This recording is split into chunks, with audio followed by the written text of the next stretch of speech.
ನಟಿ ರಮ್ಯಾ ವಿರುದ್ಧ ಸಾಮಾಜಿಕ ಜಾಲತಾಣಗಳಲ್ಲಿ ಅಶ್ಲೀಲ ಕಾಮೆಂಟ್ ಹಾಕಿದ ಪ್ರಕರಣಕ್ಕೆ ಸಂಬಂಧ ಉಳಿದ ಆರೋಪಿಗಳ ಪತ್ತೆಗೆ ಸಿಸಿಬಿ ಪೊಲೀಸರು ಮತ್ತೆ ಕಾರ್ಯಾಚರಣೆ ಆರಂಭಿಸಿದ್ದಾರೆ.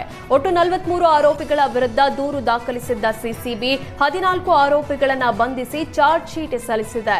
ಉಳಿದ 29 ಆರೋಪಿಗಳು ನಾಪತ್ತೆಯಾಗಿರುವ ಹಿನ್ನೆಲೆ ಅಬ್ಸ್ಕಾಂಡಿಂಗ್ ಚಾರ್ಜ್ ಶೀಟ್ ಸಲ್ಲಿಸಲಾಗಿದೆ. ಉಳಿದ ಆರೋಪಿಗಳ ವಿಚಾರಣೆಗೆ ಹಾಜರಾಗದ ಕಾರಣ ಪತ್ತೆ ಹಚ್ಚುವಂತೆ ನ್ಯಾಯಾಲಯ ಸೂಚನೆ ನೀಡಿದೆ. ಈ ಹಿನ್ನೆಲೆ ಸಿಸಿಬಿ ಪೊಲೀಸರು ನಾಪತ್ತೆಯಾದ 29 ಆರೋಪಿಗಳ ಪತ್ತೆಗೆ ವಿಶೇಷ ತಂಡ ರಚಿಸಿ ಕಾರ್ಯಾಚರಣೆ ಮುಂದುವರೆಸಿದ್ದಾರೆ. ಆಟೋ ಎಲ್ಪಿಜಿ ಗ್ಯಾಸ್ ದರ ಏರಿಕೆ, ಗ್ಯಾಸ್ ಕೊರತೆಯಿಂದ ಆಟೋ ಚಾಲಕರು ತೀವ್ರ ಸಂಕಷ್ಟ ಎದುರಿಸ್ತಾ ಇದ್ದಾರೆ. ಬೆಂಗಳೂರಲ್ಲಿ ಖಾಸಗಿ ಗ್ಯಾಸ್ ಬಂಕ್ಗಳಲ್ಲಿ ಮನಸೋ ಇಚ್ಛೆ ದರ ಏರಿಕೆ ಮಾಡುತ್ತಿರುವ ಬಗ್ಗೆ ಚಾಲಕರು ಆಕ್ರೋಶ ವ್ಯಕ್ತಪಡಿಸಿದ್ದಾರೆ.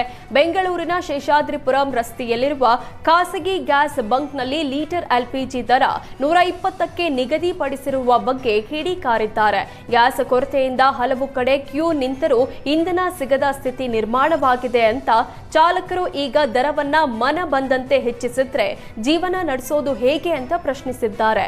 ಈ ಸಮಸ್ಯೆಗೆ ತಕ್ಷಣ ಪರಿಹಾರ ನೀಡಬೇಕೆಂದು ಆಟೋ ಚಾಲಕರು ಸಂಬಂಧಿತ ಇಲಾಖೆಗೆ ಮನವಿ ಮಾಡಿದ್ದಾರೆ. ಕಮರ್ಷಿಯಲ್ ಎಲ್ಪಿಜಿ ಗ್ಯಾಸ್ ಕೊರತೆ, ಸರಬರಾಜು ಅಸ್ಥಿರತೆಯಿಂದ ತತ್ತರಿಸಿರುವ ಹೋಟೆಲ್ ಮಾಲೀಕರು ಇದೀಗ ಪರ್ಯಾಯ ಇಂಧನದತ್ತ ಮುಖ ಮಾಡಿದ್ದಾರೆ. ಈ ಹಿನ್ನೆಲೆ ಬೆಂಗಳೂರಿನ ಹೋಟೆಲ್ ಮಾಲೀಕರ ಸಂಘವು ಬಯೋಗ್ಯಾಸ್ ಉತ್ಪಾದನೆಗೆ ಮಹತ್ವದ ಯೋಜನೆ ರೂಪಿಸಿದೆ. ಈ ಬಗ್ಗೆ ಮಾತನಾಡಿರುವ ಬೆಂಗಳೂರು ಹೋಟೆಲ್ ಮಾಲೀಕರ ಸಂಘದ ಅಧ್ಯಕ್ಷ ಪಿಸಿ ರಾವ್, ಹೋಟೆಲ್ ತ್ಯಾಜ್ಯ ಉಳಿದ ಆಹಾರ ಪದಾರ್ಥಗಳಿಂದಲೇ ಬಯೋಗ್ಯಾಸ್ ಉತ್ಪಾದನೆ ಮಾಡುವ ಯೋಜನೆಗೆ ಚಾಲನೆ ನೀಡಲಾಗುವುದು ಅಂತ ತಿಳಿಸಿದ್ದಾರೆ. ಜಿಬಿಎ ಸಹಯೋಗದೊಂದಿಗೆ ಈ ಯೋಜನೆ ಜಾರಿಗೆ ತರಲಾಗುತ್ತಿದ್ದು, ಮುಂದಿನ 6 ತಿಂಗಳಲ್ಲಿ ಬಯೋಗ್ಯಾಸ್ ಘಟಕಗಳು ಕಾರ್ಯಾರಂಭ ಮಾಡುವ ಗುರಿ ಹೊಂದಿರುವುದಾಗಿ ತಿಳಿಸಿದ್ರು. ಇದರಿಂದ ಎಲ್ಪಿಜಿ ಮೇಲಿನ ಅವಲಂಬನೆ ಕಡಿಮೆ ಆಗೋದ್ರ ಜೊತೆಗೆ ಪರಿಸರ ಸ್ನೇಹಿ ಇಂಧನ ಬಳಕೆಗೂ ಉತ್ತೇಜನ ಸಿಗಲಿದೆ. ನಮ್ಮ ಕಮರ್ಷಿಯಲ್ ಗ್ಯಾಸ್ ಶಾರ್ಟ್ ಸಪ್ಲೈ ಸ್ವಲ್ಪ ಮಟ್ಟಿಗೆ ಸುಧಾರಿಸುತ್ತಿರುವ ಈ ಸಂದರ್ಭದಲ್ಲಿ ಇದು ನಮಗೆ ಮತ್ತೊಂದು ಬೇಸರದ ವಿಷಯ. ಹೀಗಿದ್ದರೂ ಈಗಾಗಲೇ ಉಪಯೋಗಿಸುವ ಇಂಡಕ್ಷನ್ ಸ್ಟವ್, ಸೌದೆ ಒಲೆ ಮತ್ತು ಇನ್ನಿತರ ಉಪಕರಣಗಳನ್ನು ಮುಂದುವರಿಸುತ್ತಿದ್ದೇವೆ. ಇದರ ಜೊತೆಗೆ ನಮ್ಮ ಹೋಟೆಲ್ ಕಸವನ್ನು ಉಪಯೋಗಿಸಿ ನಮ್ಮದೇ ಆದಂಥ BBMP ಜೊತೆ ಸಂಯೋಜಿತರಾಗಿ ಬಯೋಗ್ಯಾಸ್ ಘಟಕವನ್ನು ಇನ್ನೊಂದು 6 ತಿಂಗಳಿನ ಒಳಗಡೆ ಪ್ರಪ್ರಥಮವಾಗಿ ದೇಶದಲ್ಲಿಯೇ ಹೋಟೆಲ್ ಸಂಘದ ಮುಖಾಂತರ ಪ್ರಾರಂಭವಾಗಲಿದೆ. ಇದರ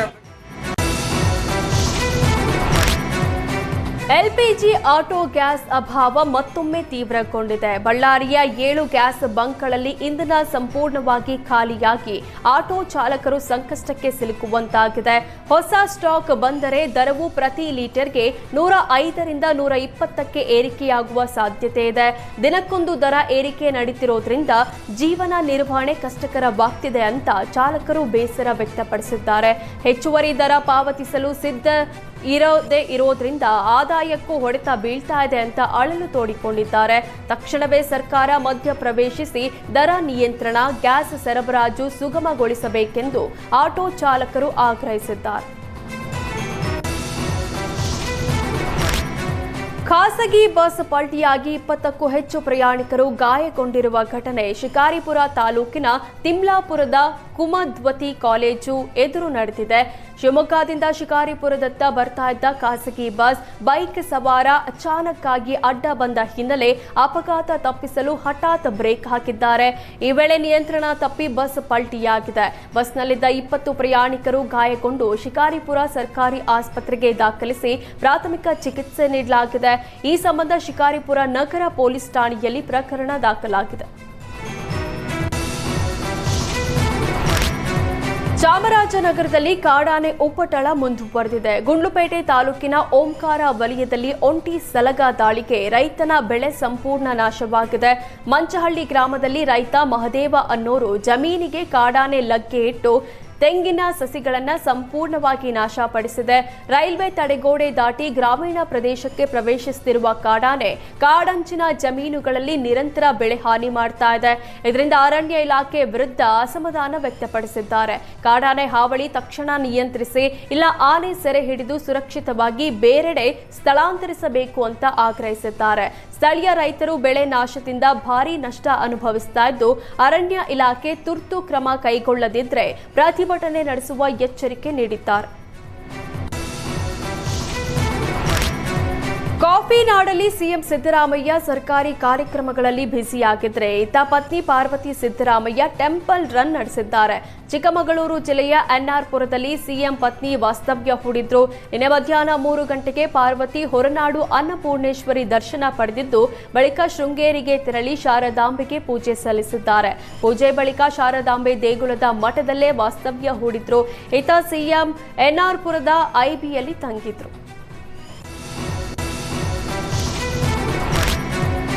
ಚಾಮರಾಜನಗರದ ಹನೂರು ತಾಲೂಕಿನ ವಿಎಸ್ ದೊಡ್ಡಿ ಬಳಿ ಅಚ್ಚರಿಯ ಘಟನೆ ನಡೆದಿದೆ.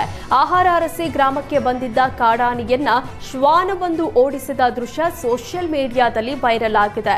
ಅರಣ್ಯ ಪ್ರದೇಶದಲ್ಲಿ ಹೊರಬಂದ ಕಾಡಾನೆ ಗ್ರಾಮ ಸಮೀಪದ ಪ್ರದೇಶಕ್ಕೆ ಪ್ರವೇಶಿಸಿದೆ. ಈ ವೇಳೆ ಸ್ಥಳೀಯ ಮನೆಯ ಶ್ವಾನ ನಿರಂತರವಾಗಿ ಬೊಗಳಿ ಕಾಡಾನೆಯನ್ನ ತಡೆದಿದೆ. ನಾಯಿ ಮೇಲೆ ದಾಳಿ ಮಾಡಲು ಕಾಡಾನೆ ಮುಂದಾಗಿದ್ರು. ಮಹಿಳೆಯರು ಸೇರಿದಂತೆ ಸ್ಥಳೀಯರು ಕಿರಿಚಿದ ಪರಿಣಾಮ ಕಾಡಾನೆ ಹಿಂತಿರುಗಿದೆ. ಸದ್ಯ ಈ ದೃಶ್ಯ ಗ್ರಾಮದಲ್ಲಿ ಆತಂಕದ ವಾತಾವರಣ ಸೃಷ್ಟಿಸಿದೆ.